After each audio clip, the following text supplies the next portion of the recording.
আসসালামু আলাইকুম, সবাইকে জুম্মা মোবারক। সবাই কেমন আছেন? আশা করি ভালো আছেন। আলহামদুলিল্লাহ আমরাও ভালো আছি।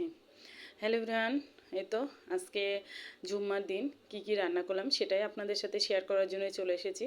আজকে রান্না করব খাসির মাথা নিয়ে এসেছিল আলামিনের আব্বু, খাসির মাথা আর খাসির মগজ, ওই দুটাই আজকে রান্না করব।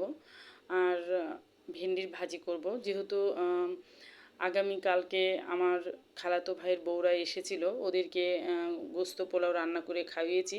এর জন্যে আলামিন বলতেছিল যে আম্মু আজকে শুক্রবার হলেও আজকে তুমি এগুলো রান্না করো না, আজকে ভাত, সাদা ভাত রান্না করবা, সেটাই খাবো। তো ওটাই আজকে রান্না করব, সাদা ভাতই করব আজকে, কোনো পোলাও করব না। গোস্ত রান্না করব কিন্তু পোলাও করব না, সাদা ভাত খাবে বাচ্চারা। তাই জন্যে রান্নার কাজে চলে এসেছি। আজকে অনেক দেরি হয়ে গেছে ঘুম থেকে উঠতে, রান্নার কাজ সারতে এবং ভিডিওটা আপলোড করতে অনেক দেরি হয়ে গেছে। ভিডিওর মাঝে যদি কোনো ভুল ত্রুটি হয়ে থাকে অবশ্যই আপু এবং ভাইয়ারা আপনারা ক্ষমার দৃষ্টিতে দেখবেন, মার্জনীয়ভাবে নেবেন ভিডিওটা।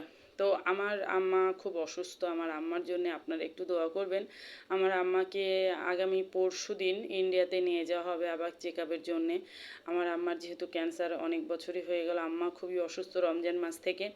আপনাদেরকে এর আগে একটা ভিডিও শেয়ার করেছিলাম, আমার আম্মা মেডিকেলে হসপিটালে ভর্তি ছিল। তো আমার আম্মা খুবই অসুস্থ, এর জন্য আমার আম্মাকে চেক আপের জন্য আবার ইন্ডিয়াতে একটু নিয়ে যাওয়া হবে। যদিও বা ওভাবে চেক আপ করা এখন আর মায়ের হবে না, কারণ আম্মার তো কোনো ভ্যান পাওয়া যায় না, পরীক্ষা নিরীক্ষা করতে খুবই কষ্ট হয়ে যায়। আম্মাকে যে ডক্টর দেখে ইন্ডিয়াতে, ওনার কাছে সাজেস্টের জন্য যাবে। আম্মাকে যেহেতু মুখে খাওয়ানো কেমো চলছে, আম্মার মুখে দেওয়া কেমো চলছে, এখানে জুলেখা ম্যাডাম মুখে দেওয়া কেমোই দিয়েছে, ওগুলোই চলছে, তারপরেও শরীরটা খুবই অসুস্থ হয়ে যাচ্ছে। তো ইন্ডিয়াতে এটার কোনো বিকল্প আছে কিনা সেটাই ওই ডক্টরের কাছে জানার জন্য যাবে। তো আমার মায়ের জন্য সবাই দোয়া করবেন, মা যেন সুস্থভাবে ভালোভাবে বাসায় ফিরে আসতে পারে। আর আমার ফাইনাল লুক রান্নার কেমন হয়েছে অবশ্যই সবাই কমেন্ট করে জানাবেন। আল্লাহ হাফেজ।